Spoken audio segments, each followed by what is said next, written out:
반갑습니다.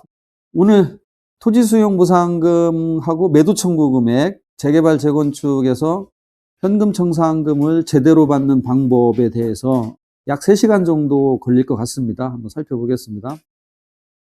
제 경력이 좀 특이해서 성균관대학교 대학원에서 방재안전공학부의 겸임교수를 맡고 있습니다.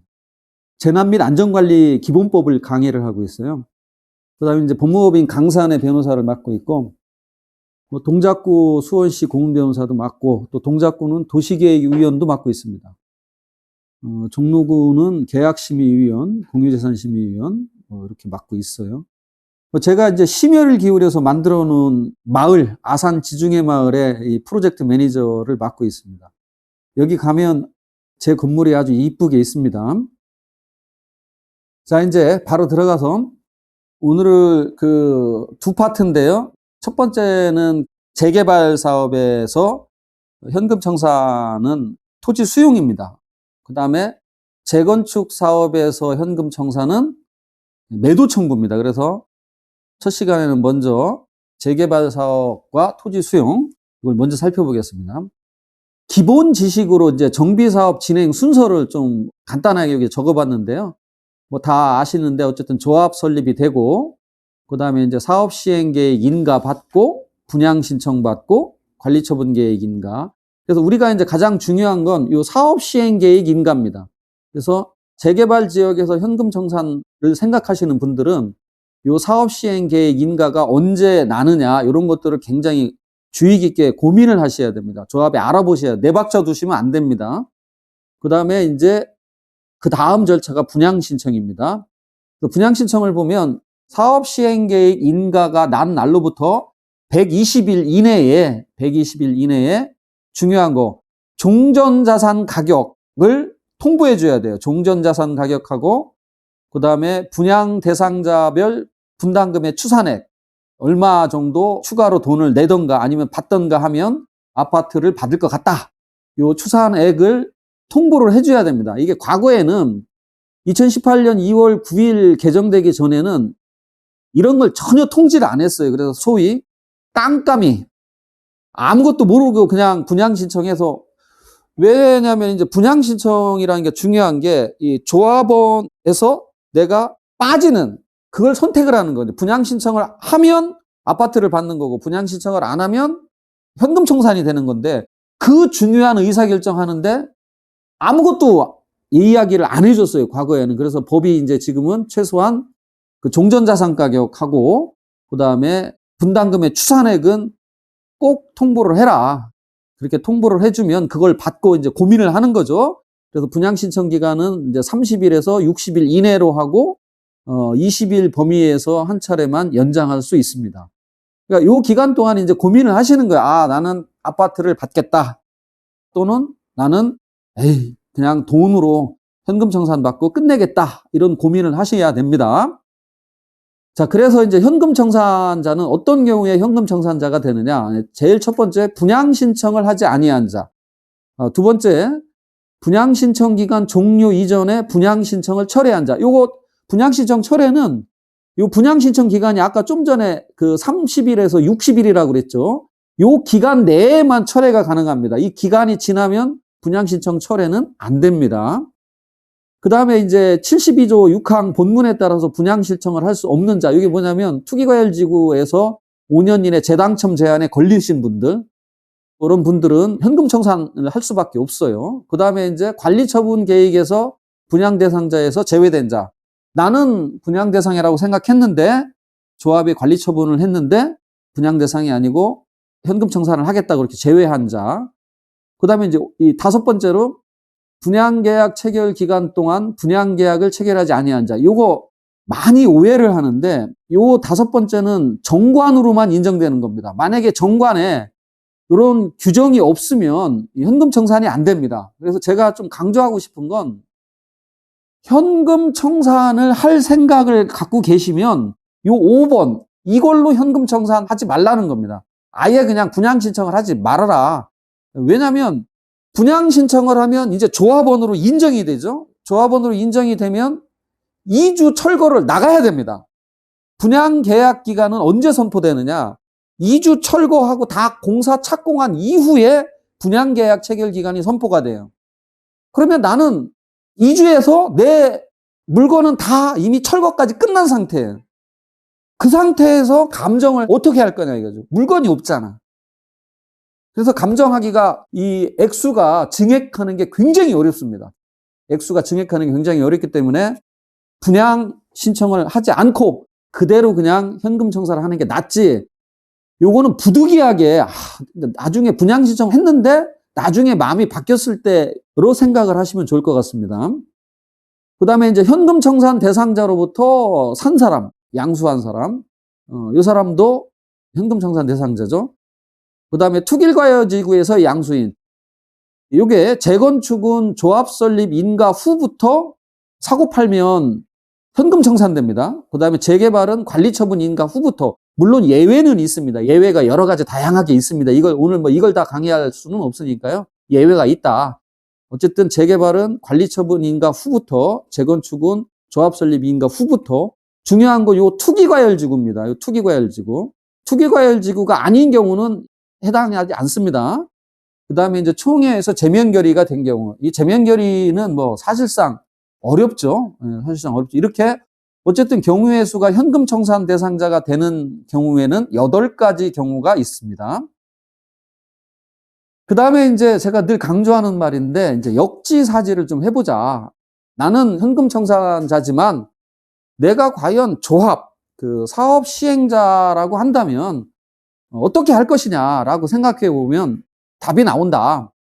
그러니까 조합은 마음대로 하는 게 아니라 총회 의결을 반드시 거쳐야 됩니다. 그래서 뭐 조합장이나 이사 이분들이 뭐 마음대로 가격을 올려줄 수도 없고, 올려주면 뭐 배임죄로 형사처벌되죠.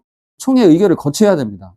그리고 또 조합은 이 재개발에서 그 토지, 건물, 집이나 이런 거에 대한 현금 청산은 고민이 하나도 없어요.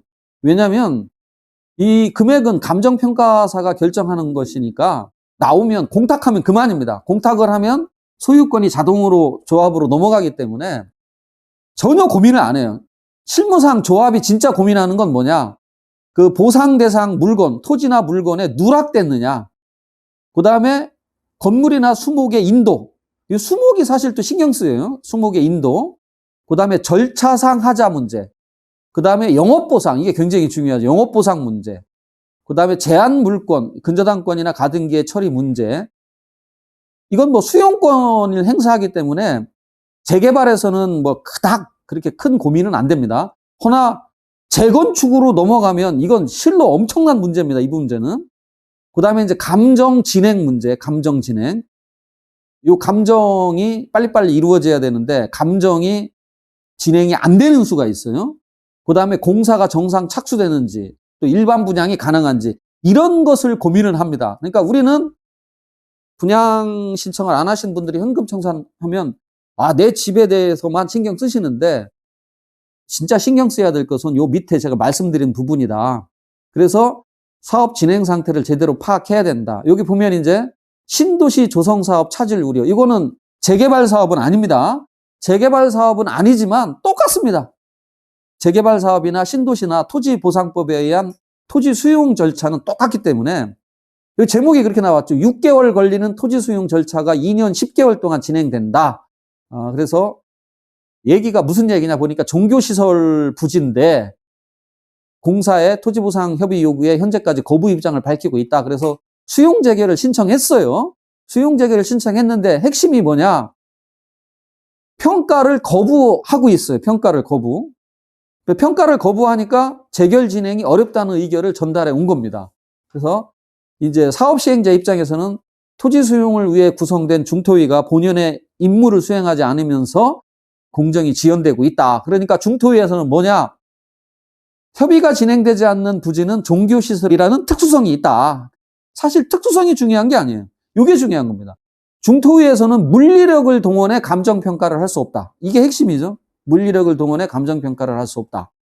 그래서 오히려 사업시행자가 수용 절차가 마무리될 수 있도록 노력해야 된다. 그래서 이런 것들을 신경을 쓰셔야 됩니다. 그래서 역지사지를 해보자. 그 다음에 이제 버려야 될 고정관념, 오해와 진실 이렇게 제목을 다뤘는데요.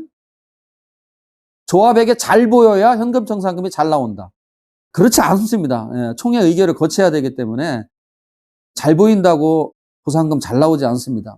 역으로 제가 이쪽에 지금 한 25년 넘었는데 뭐 우스갯소리 같지만 밑보이면 밑보일수록 아주 징글맞다 이렇게 표현하면 할수록 오히려 보상금이 잘 나오는 것 같습니다.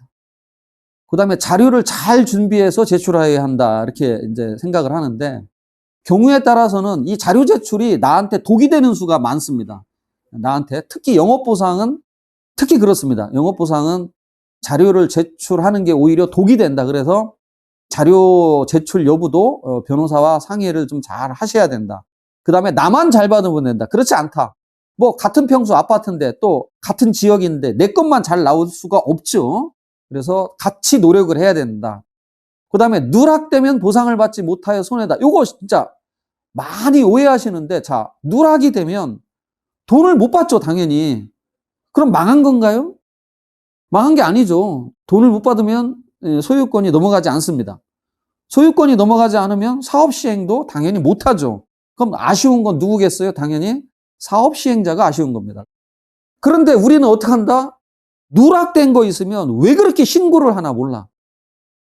뭐 조합이나 또는 뭐 일반 사업 시행자 토지 보상에서 뭐 LH나 이런 데다가 내 뭐 토지가 몇 평 누락됐어요. 또 내 뭐 수목이 누락됐어요. 또는 뭐 내 이 지작물이 누락됐어요. 이런 얘기를 왜 하시는지 모르겠어요. 착해서 그렇죠. 착해서. 그죠? 착해서. 내 현금 청산금을 공개하면 손해본다. 그렇지 않습니다. 공개를 해서 서로 형평에 어긋나는지를 봐야 됩니다. 만약에 형평에 어긋나는 것만 찾아내면 재판하면 올라갑니다. 그만큼. 어차피 해봐야 소용없다. 그렇지 않다. 해보자 한번. 그래도 믿자 본전 아니냐. 손해는 안 보지 않습니까? 자, 그 다음에 이제 토지보상법상 수용 절차. 요거는 재개발이나 일반 토지 수용이나 똑같습니다. 그래서 그 도표로 보는 수용 절차 중에 이제 중요한 거 사업 시행 계획 인가 전 의견 청취 및 협의 절차가 있습니다. 그 다음에 감정평가사 추천인데 요게 굉장히 중요합니다. 요게 사업 시행 계획 인가 전 의견 청취 및 협의 절차가 굉장히 중요하고 감정평가사 추천이 가장 중요합니다. 그래서 첫 번째 절차를 보면 토지 및 물건 등의 기본 조사를 당연히 사업 시행자가 하죠. 요쪽에 왼쪽에 있는 건 사업 시행자가 하는 거고 오른쪽은 우리가 할지 말지를 결정하는 겁니다. 우리가 현금 청산 대상자가. 그래서 최종적으로 자 우리는 사진 및 비디오 촬영은 해놓는 게 좋겠죠. 그 다음에 조사를 위해서는 출입 허가를 받아야 됩니다. 당연히 출입을 허가를 받아야 됩니다. 근데 우리가 거부를 안 하면 우리가 예를 들어서 이제 여러분들 그런 거 많이 보셨을 거예요. 이제 돌아다니다 보면 들어오지 마라 이렇게 붙이죠. 프랜카드. 출입 금지다. 그렇게 돼 있을 경우에는 함부로 들어가지 못합니다. 당연히 그래서 그런 경우에는 출입 허가를 받아야 됩니다. 그래서 우리는 출입 허가를 받는 과정을 또 신경을 써야 되고 그 다음에 이제 어쨌든 출입 허가를 받아서 토지 및 물건 등 기본 조사가 끝나면 이제 보상계획 공고 통지 후 열람 절차를 거칩니다. 보상계획 공고 통지 후 열람 절차. 그런데 우리는 이때 이제 토지 및 물건 조사에 서명 날인하세요라고 우리한테 그 우편물이 옵니다. 우리한테 보시고 토지 물건이 우리는 이렇게 조사했는데 보시고 이의가 있으면 이의 신청서 내시고 없으면 서명 날인해 주세요라고 공문이 옵니다. 여러분들은 제가 단언컨대 이거 그냥 절대 무시하시면 됩니다. 서명 날인 해줄 필요도 없고 아까도 말씀드렸다시피 그 상대할 필요가 없어요. 그냥 가만히 계시. 그런데 우스갯소리도 그렇죠. 이 주식 투자도 좀 가만히 있을 때가 있는데 이 현금 청산 과정도 이렇게 가만히 있기가 어려우신 것 같아요. 이 가만히 있으면 오히려 이때는 유리합니다. 가만히 계셔야 됩니다. 우리는. 네, 그렇게 되면 이제 보상계획 열람을 하면 열람 기간에 감정평가사 추천 안내가 옵니다. 감정평가사 추천 안내가 오면 우리는 이 감정평가사 추천을 해야 되겠죠. 이 부분은 감정평가사 추천을 하는 게 좋습니다. 추천을 하면 이제 감정평가가 이루어집니다. 이제 1차 평가가 이루어지고 이 1차 평가가 제일 중요합니다. 요게 최초 협의보상금이라고 그러는데 왜 중요하냐? 자, 평가가 1차가 있고 뒤에 2차, 3차, 4차까지 있는데 요 1차 평가해서 4차까지 가도 10% 증액이 어렵습니다. 10% 증액이. 그러니까 우리는 죽으나 사나 요 1차 평가가 잘 나오도록 정말 신경 써야 됩니다. 1차 평가가 잘 나오도록. 그래서 감정평가사 추천은 꼭 해야 되고, 어쨌든 1차 평가가 마치고 되면 이제 사업시행자는 손실보상 협의 요청서라는 제목으로 공문을 보내옵니다. 우편물을 보내옵니다. 제목이 손실보상 협의 요청이기 때문에 사업시행자가 나랑 뭔가 협의를 하자는 거구나 이렇게 생각하실 수 있는데 그렇지 않습니다. 이 말만 협의 요청이지 내가 통보하는 가격에 매매 도장을 찍을지 말지를 결정하시라라는 통보일 뿐입니다. 협의 안 됩니다. 협의 잘 안 됩니다. 이거. 그러니까 그 오해하시면 안 됩니다. 그러면서 사업시행자는 또 협의 경위서에 서명 날인을 요청을 합니다. 서명 경위서에 서명 날인을 요청을 합니다. 이것도 역시 가만히 있는 게 좋습니다. 우리가 굳이 이거 해줄 이유가 하나도 없습니다. 협의 경위서에 서명 날인을 해줄 이유가 없다. 그래서 자, 여기까지 보면 우리가 할 일은 사진, 비디오 촬영, 그 다음에 출입 허가 받을 때 관청하고 이제 법적에 대한 이제 출입 허가를 엄격하게 해달라라고 얘기를 해야 되겠죠. 그 다음에 감정평가사 추천하는 거, 요거까지는 하고 가만히 나머지는 잊자. 그런 말씀을 드렸고요. 그 다음에 이제 손실보상 협의 요청을 해서 협의가 성립되면 도장 찍고 매매계약서, 사법상 매매계약입니다. 그대로. 그냥 매매계약 체결하는 거랑 똑같습니다. 우리가 일반적으로 부동산을 사고 파는 거하고 똑같습니다. 그런데 매매계약을 체결하지 않으면 협의가 불성립되면 이제 사업시행자는 수용재결을 신청을 합니다. 수용재결을 신청을 하고 그러면 수용재결 이제 열람공고라는 절차를 또 밟고 그러면 지방토지수용에서 하는데 우리 보상 대상자 우리는 열람공고 기간 내에 의견서를 제출해야 됩니다. 열람기간 내에 의견서를 관청에 제출해야 된다. 요거 의견서 잘 작성해서 제출을 해야 됩니다. 어찌 보면 앞에 거 다 감정평가사 추천하고 두 번째 요 의견 제출 요렇게 생각하셔도 돼요. 그 다음에 의견이 이제 제출이 되고 나면 다시 감정평가를 다시 합니다. 토지수용위원회에서 주관을 해서 2차 감정평가를 실시합니다. 그래서 실시해서 다시 한번 요청이 옵니다. 이제 자, 감정평가가 이렇게 돼서 귀하의 손실보상금이 얼마로 정해졌으니 도장 다시 찍으실래요? 매매계약서에 도장 찍으실래요? 안 찍으실래요? 라고 요청이 옵니다. 그렇게 하면 찍으면 또 그걸로 끝나는 거고 찍지 않으면 그 다음에는 이제 수용재결에서 우리가 이제 불복 절차를 거쳐야 됩니다. 그러면 요 이의재결 신청은 우리가 하는 겁니다. 이제 이의재결 신청은 우리가 하는 겁니다. 그 수용재결소 송달일로부터 30일 이내에 이의신청서를 제출을 하고 돈은 이의유보라고 반드시 쓰고 보상금을 수령할 수 있습니다. 그렇게 이의신청을 하면 이제 중앙토지수용위원회에서 3차 또다시 평가를 합니다. 또다시 평가를 해서 평가 결과가 통보되면 이제 만족하면 끝나는 거고 만족하지 못하면 다시 행정소송을 제기하는 겁니다. 행정소송은 이의재결서 받은 날로부터 60일 이내에 소송을 제기. 이건 반드시 지켜야 됩니다. 이 날짜가 지나면 소송이 불가능합니다. 그리고 이 이의재결이 여기 보면 중앙토지수용위원회에서 담당을 하니까 어차피 지방토지수용위원회에서 한 거 중앙토지수용위원회에서 해봤자 가격이 오르겠느냐, 손실보상금이 오르겠느냐. 그러니 그냥 나는 여기 생략하겠다. 이렇게 생각할 수가 있죠. 그러면 그냥 다이렉트로 수용재결해서 다이렉트로 이렇게 행정소송으로 갈 수가 있습니다. 이때는 90일 이내에 날짜를 지켜야 됩니다. 수용재결서 정보는 받은 날로부터 90일 이내에 반드시 행정소송을 제기를 해야 됩니다.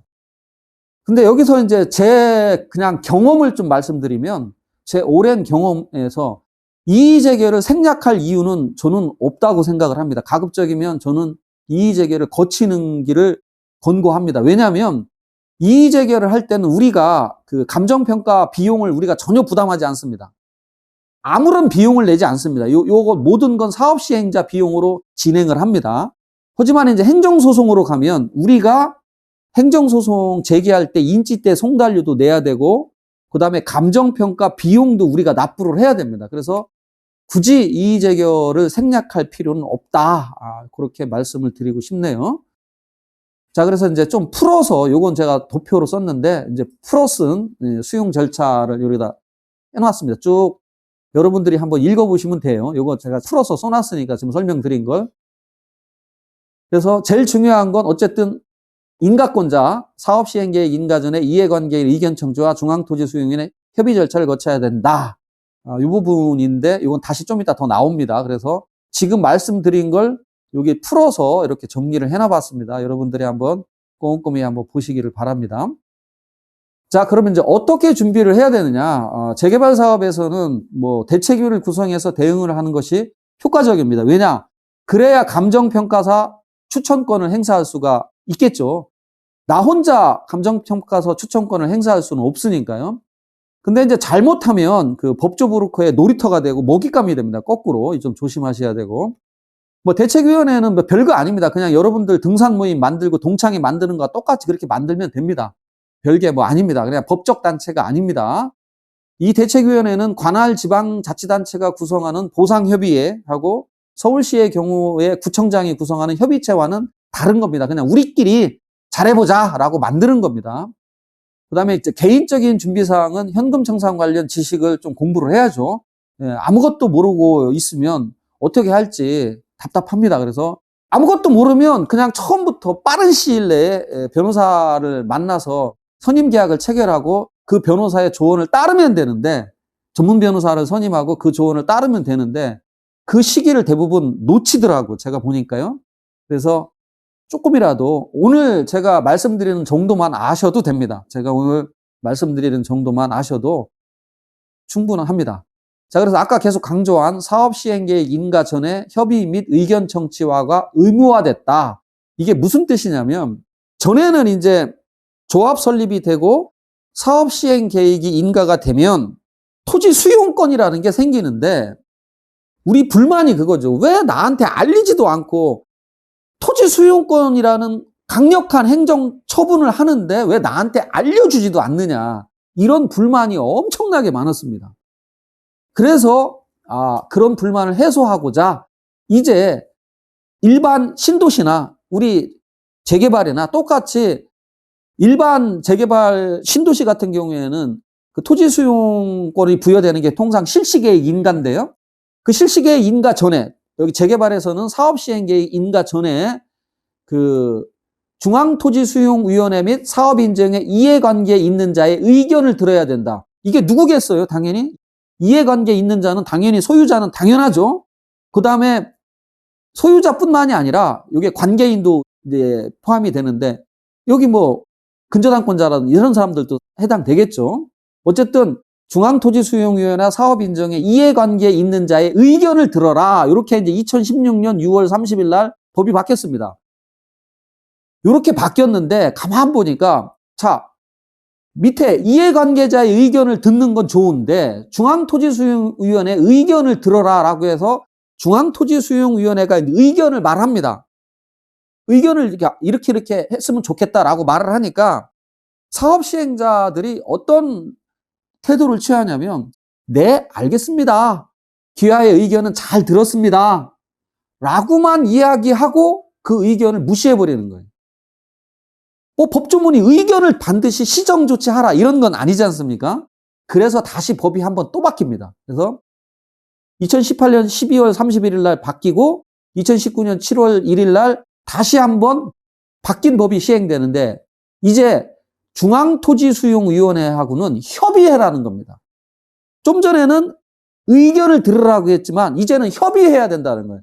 한층 더 강화됐죠. 그래서 이 협의가 엄청나게 중요합니다. 뭐 협의 별거 아니지 이렇게 생각하시면 안 됩니다.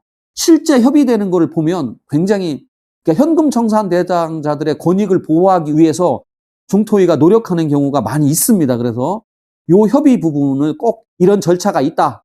이런 절차가 있다. 그래서 그러면 중앙토지수용위원회가 협의를 하는데 중앙토지수용위원회는 사실 저 세종시에 뭐 공무원 숫자도 많지 않잖아요. 그분들이 우리 사정을 어찌 알겠습니까? 그죠? 그러니까 우리는 어떻게 해야 되겠어요? 그분들이 협의를 잘 할 수 있도록 그분들한테 우리 사정을 알려야 되겠죠. 이게 사실 책에 안 나오는 내용입니다. 그럼 알리려면 어떻게 해야 될까요? 뭐 우리 찾아가서 만나주면 더 좋겠지만 하다못해 우편이라도 보내야 되겠죠. 그죠? 우편이라도 보내고 그래서 우리는 이런 게 억울하다. 토지 수용 과정에서 이런 부분들을 지켜달라. 이렇게 문서도 보내고 직접 가서 어떻게든 만나서 그 우리의 의견을 전달해서 중앙토지수용위원회가 우리의 뜻을 가지고 협의를 할 수 있도록 했으면 좋겠습니다. 그 다음에 이제 아까 관계인에도 통지해야 된다 이렇게 됐고 그 다음에 이제 수용 명세서가 누락되지 않도록 주의해야 된다. 무슨 뜻이냐? 아까 절차 규정에서 봤죠. 뭐라고 말씀드렸냐면 조합 설립되고 사업 시행 계획 인가가 떨어지고 나서 분양 신청을 합니다. 그 분양 신청을 하지 않으면 그때서야 비로소 수용 대상자죠. 현금 청산 대상자인데. 근데 지금은 우리 의견 청취하고 협의는 이미 분양 신청 전에 하는 겁니다. 사업 시행 계획 인가 전에 하는 거기 때문에 여기 거꾸로 사업 시행자 또는 조합은 수용 명세서가 누락돼. 그러니까 전체 모두를 수용 대상자로 보고 수용 명세서를 작성을 해야 됩니다. 누가 분양 신청을 할지 안 할지 모르기 때문에 이거 굉장히 주의해야 됩니다. 그 다음에 현금 청산을 받으려는 자는 열람기간 최초 14일 안에 자신의 의견을 충분히 거기 그 피력을 좀 하셔야 되고 중앙토지수용위원회 협의 의견이 매우 중요하다. 그래서 법에는 없지만 현금 청산 희망자는 중앙토지수용위원회에 적극 의견을 개진. 자, 다시 말씀드리면 자, 무슨 뜻이냐? 조합이 어떻게 굴러가든 말든 아무 신경 안 쓰고 있으면 이런 절차가 벌써 다 지나가잖아. 대부분의 저한테 찾아오시는 분들이 언제 찾아오냐면 분양 신청서 받은 다음에 찾아오세요. 그때도 사실은 잘 안 찾아와. 이제 토지 수용한다고 나서면 그때서야 사실은 찾아오니까 벌써 이런 중요한 절차들이 다 지나갔죠. 그죠? 그래서 이런 것들을 놓치지 않았으면 좋겠다라는 말씀을 드리고 싶고. 그 다음에 이제 감정평가사 추천권이 굉장히 중요한데요. 그 숫자의 과반수, 현금 청산 대상자 숫자. 그러니까 예를 들어서 어느 조합이 1000명이다. 전체 토지 등 소유자 숫자가 1000명인데 그 중에 현금 청산 대상자가 200명이 나타났다. 200명. 그러면 200명 중에 101명이 뭉쳐야 됩니다. 101명이 모여야 되고 그 다음에 200명이 갖고 있는 토지 면적의 50% 이상이 동의를 해서 감정평가사를 추천할 수 있습니다. 그래서 제가 아까 대책위원회를 구성을 할 수밖에 없다라고 말씀을 드렸습니다. 그러면 현금 청산 대상자 명단을 구해야 되겠죠? 이 명단을 어떻게 구하면 되느냐? 조합의 정보공개 청구를 하면 됩니다. 조합의 정보공개 청구를 해서 조합이 파악하고 있는 그 현금 청산 대상자의 명단을 달라라고 정보공개 청구를 하시고 그 감정평가사는 이제 실질조사 이거 나중에 다시 나옵니다. 그 다음에 뭐 감정평가를 거부할지 아니면 응할 것인지를 잘 판단해야 됩니다. 아까 신도시 사례에서 봤죠. 거기는 응하지 않았죠. 근데 이제 재개발에서는 감정평가를 참 거부하기가 쉽지 않습니다. 왜냐? 대부분이 집이잖아요. 집은 뭐 거부해봤자 바깥에서 이렇게 보면 되거든요. 감정평가를 거부할 수 있는 건 사실상 영업보상이죠. 영업보상. 그런 사람들은 거부할 수가 있겠죠. 그 다음에 평가에 응할 때는 실제 거래 사례, 자신의 부동산의 특이 사례, 건물 대수선, 최근 매수 시 매매 가격 등을 평가사에게 제시를 해야 됩니다. 평가사에게 제시를 해야 됩니다. 이렇게 해서 1차 평가가 잘 나와야지만 된다. 거듭 강조합니다. 그리고 감정평가사 현황이 참고로 지금 2022년 10월 11일 현재 4,522명. 많지 않죠? 많지 않습니다. 지금 뭐 변호사는 거의 뭐 3만 명에 육박하는데 감정평가사는 많지 않습니다. 생각보다. 예, 참고적으로 예전에는 대형 법인하고 중소형 법인이라고 했는데 지금은 공시전문평가법인 13개가 있습니다. 이 공시전문평가법인이 옛날 대형법인입니다. 보통 사업시행자나 시도지사는 공시전문평가법인에다 감정평가를 추천을 합니다. 여기 감정평가사 선정권자 보면 1차 협의평가할 때 시도지사 1명, 그 다음에 조합, 사업시행자 1명, 현금청산자 1명 이렇게 3명이 추천을 할 수 있고 있고 하면 사업시행자는 반드시 이 사람을 선정을 해야 됩니다. 그러니까 사실상 선정권을 행사하는 거죠. 근데 이 시도지사나 조합은 통상 이 공시전문평가법인을 보통 선정을 합니다. 보통 공시전문평가법인을 선정을 합니다. 자, 어쨌든 협의평가할 때는 추천권이 있습니다. 그런데 2차, 3차, 4차는 우리가 관여할 수가 없어요, 이제는 2차는 지방토지수용위원회, 3차는 중토위, 4차는 법원. 여기에서 감정평가사를 일방적으로 선정을 합니다. 우리가 이런 추천권이 없습니다. 그래서 1차 협의평가는 이 추천권이 있기 때문에 정말 대책위 잘 구성해서 숫자의 과반수, 면적의 50% 이상이 동의를 해서 꼭 추천을 하시기를 바랍니다. 그 다음에 이제 감정평가 시의 현지조사 원칙인데요. 뭐, 여기 나왔죠. 대상 물건 및 주변의 상황을 현지조사하고 평가를 해야 된다. 그래서 아까 처음에 말씀드렸죠. 어느 교회가 감정평가를 거부해야 한다. 그 뜻이 뭐냐면, 현지조사를 못하게 한다는 얘기입니다. 현지조사를 못하게 한다. 현지조사하고 평가를 해야 됩니다. 그 다음에 중요한 거, 자기가 직접 평가할 수 없는 대상 물건에 대해서는 사업시행자의 승낙을 얻어 전문기관의 자문 또는 용역을 거쳐야 됩니다. 물론 뭐 재개발은 이런 게 없겠지만 일반 신도시, 일반 공익사업에서 공장 하시는 분들은 요거 정말 활용하셔야 됩니다. 요거 전문기관의 자문 또는 용역을 반드시 거쳐야 된다. 이게 핵심입니다.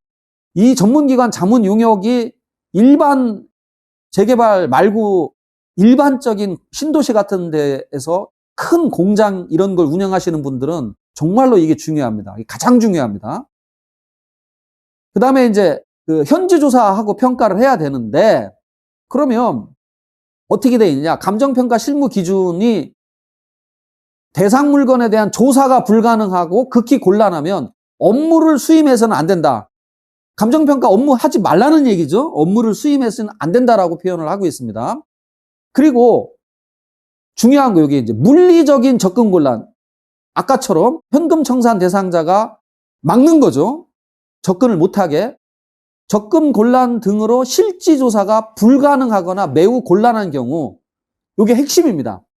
실지 조사를 하지 아니하고도 객관적이고 신뢰할 수 있는 자료를 충분히 확보했다. 이 경우에는 실지 조사를 안 해도 됩니다. 자, 그러면 우리 재개발에서는 대부분이 집하고 건물인데 사실 객관적이고 신뢰할 수 있는 자료가 다 있죠? 등기부 등본이 있고 또 뭐가 있습니까? 건축물 대장이 있잖아요.